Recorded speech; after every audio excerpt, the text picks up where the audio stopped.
बड़ी खबर यह आ रही है, शिंजो आबे के ऊपर हमले की प्लानिंग को लेकर खुलासा। इस वक्त की बड़ी खबर, हमले की प्लानिंग में किसी इंसाइडर के शामिल होने का शक।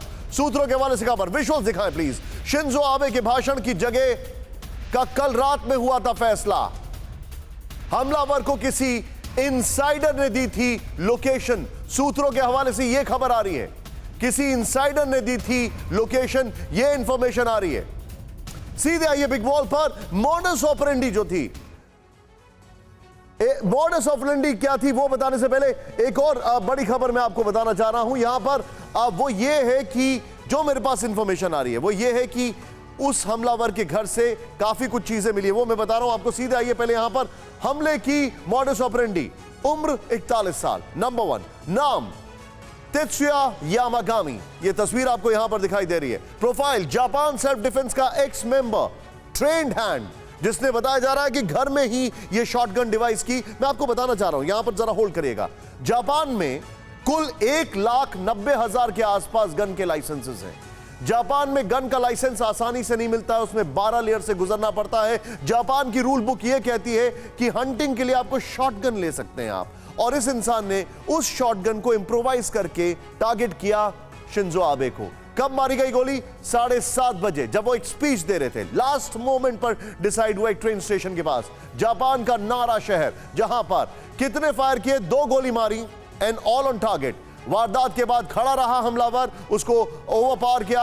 असली वजह क्या है यह पता नहीं है। उसने कहा कि मैं उनकी नीतियों से नाराज था। एक और चीज जो सामने आ रही है वो भी आपको बताना जरूरी है। वो आपको बताने से पहले मैं सीधे चलूंगा इस वॉल ग्राफिक्स के साथ और इस डिटेलिंग के साथ पिनाक सर के पास। Pinak sir, your take.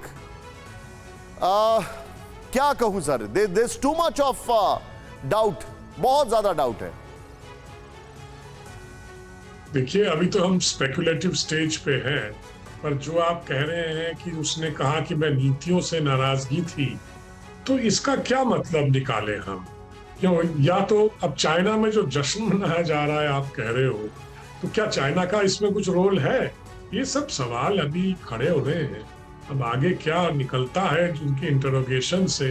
अब एक और चीज आपने जोड़ी है कि इनसाइड इंफॉर्मेशन है, तो क्या ये इंटरनल कुछ प्रॉब्लम थी ये उनके एलडीपी पार्टी में, जो नहीं चाहते थे कि शिंजो आबे दोबारा कुछ इलेक्शन कैंपेन में आए, क्योंकि वो बीमार थे और वो वैसे एक्टिव पॉलिटिक्स में नहीं थे।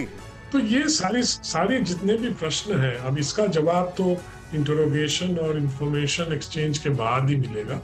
पर मुझे लगता है कि ये जिस आदमी ने ये कहा कि मुझे नीतियां से, तो क्या वो नीतियां हो सकती हैं? एक तो एबेनॉमिक्स है, एक जापान को दोबारा एक मिलिट्री पावर बनाने का जो सिद्धांत आबे साहब ने लिया था, शायद उसकी वजह से है। पर ये जो एसेसिन है, ये खुद ही जापानीज नेवी का सदस्य रह चुका है। तो क्या वो नहीं चाहता है, does he belong to the pacifist group, जो नहीं चाहता कि कॉन्स्टिट्यूशन में कोई चेंजेस हो, जापान वही उसी तरह से चले जैसे चलता रहा है, despite the rise of China, और चाइना का जो एक्सपेंशनिस्ट बिहेवियर है।